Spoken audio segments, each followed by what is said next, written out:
Halo, jumpa lagi dengan saya di channel Supripedia. Apa kabar semuanya? Semoga dalam keadaan sehat tentunya. Ibunda dan pemirsa sekalian, salah satu masalah kesehatan saluran cerna yang sering terjadi pada anak adalah konstipasi atau yang di masyarakat biasa dikenal sebagai sembelit. Konstipasi pada anak sering menjadi alasan orang tua membawa anaknya berobat ke poliklinik anak. Konstipasi pada anak dapat menimbulkan rasa cemas pada orang tua karena dapat menyebabkan masalah seperti buang air besar berdarah, terjadinya demam, kesakitan yang berlebihan, berat badan yang menurun hingga mengakibatkan gangguan tumbuh kembang pada anak.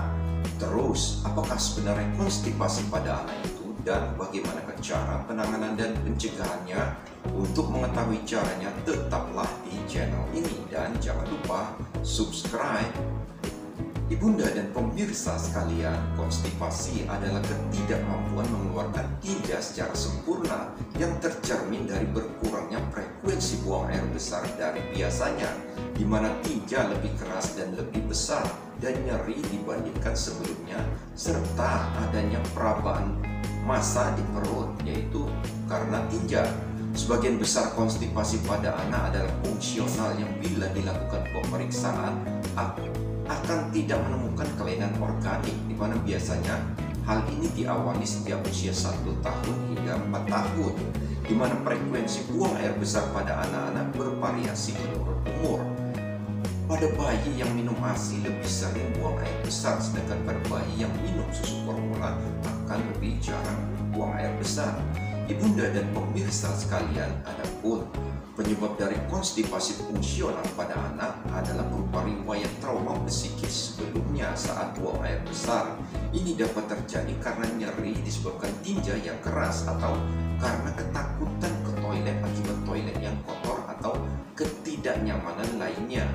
Akibat trauma psikis tersebut, maka anak akan menahan tinjanya dan tidak mau buang air besar yang mengakibatkan tinja akan semakin keras karena air diserap oleh dinding usus, sehingga saat anak berusaha buang air besar semakin terasa sakit. Karena sakit tersebut, maka semakin ditahan oleh si anak.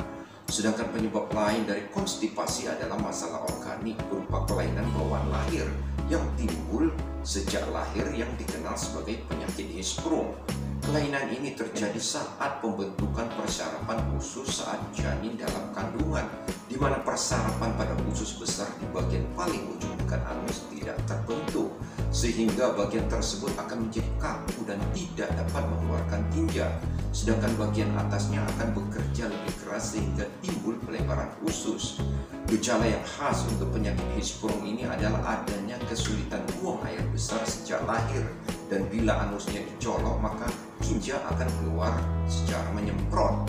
Ibunda dan pemirsa sekalian, perlu diketahui bahwa penata laksanaan anak dengan konstipasi meliputi beberapa hal antara lain. Yang pertama adalah tindakan mengeluarkan tinja yang sudah menumpuk berhari-hari lamanya di dalam usus besar.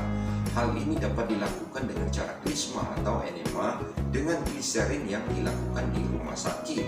Bila tinja yang menumpuk tidak terlalu banyak, maka mengeluarkannya juga dapat dilakukan di rumah dengan cara pemberian obat supositoria atau obat yang dimasukkan lewat anus.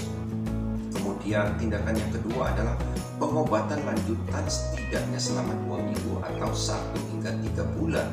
Pengobatan lanjutan ini bertujuan untuk mencegah tinja supaya tidak keras yang membuat anak menahan buang air besar, yaitu kita lakukan dengan cara yang pertama, memberikan cairan yang cukup paling tidak 1 liter sehari dan susu sesuai dengan takaran. Pada bayi yang sudah mendapatkan MVASI dapat ditambahkan air putih 15 cc sebanyak 3-4 kali sehari. Yang kedua adalah memberikan serat yang cukup seperti buah-buahan selain pisang dan apel, serta sayuran. Serat dapat meningkatkan retensi air sehingga dapat melunakkan tinja, mempercepat waktu singgah di dalam kolon dan meningkatkan frekuensi buang air besar. Yang ketiga adalah memberikan terapi laksatif yang mempunyai efek meningkatkan sekresi elektrolit, kemudian menurunkan penyerapan kembali air di dalam usus besar sehingga dapat mempermudah pengeluaran tinja. saja. Beberapa contoh sediaan laksatif oral yang dapat digunakan adalah sediaan yang mengandung metilselulosa, laktulosa, polietilen glikol, isakodil, dan yang lainnya. Yang keempat adalah melakukan pijatan di perut searah dengan arah jarum jam untuk merangsang gerakan usus besar. Masase di perut ini dapat dilakukan dengan baby oil atau dari arah kanan bawah ke kanan atas, dilanjutkan ke kiri atas lalu ke kiri bawah, diulang-ulang setiap hari. Kemudian melakukan toilet training yang bertujuan untuk mengembangkan refleks gastrokolik dan selanjutnya akan membangkitkan refleks defekasi. Sebagian besar anak ini telah siap melakukan toilet training pada usia 18 bulan hingga 3 tahun, di mana toilet training ini dapat dilakukan dengan cara anak diminta duduk sebentar sekitar 3-5 menit di toilet 15 menit setelah makan pagi atau siang. Kemudian tindakan yang ketiga yang tidak kalah pentingnya adalah mencari penyebab dari konstipasi tersebut. Beberapa kelainan organik yang sering menjadi penyebab konstipasi pada anak antara lain kelainan neurologis seperti multiple sklerosis, kemudian masalah endokrin seperti hipotiroid, kemudian gangguan psikologis seperti adanya depresi dan kesulitan makan, serta adanya penggunaan obat-obatan seperti antikompulsan, zat besi, dan antacid, serta adanya kelainan metabolik yang lainnya seperti hipokalemia. Ibunda dan pemirsa sekalian, demikianlah tips penanganan dan pencegahan konstipasi pada anak ini.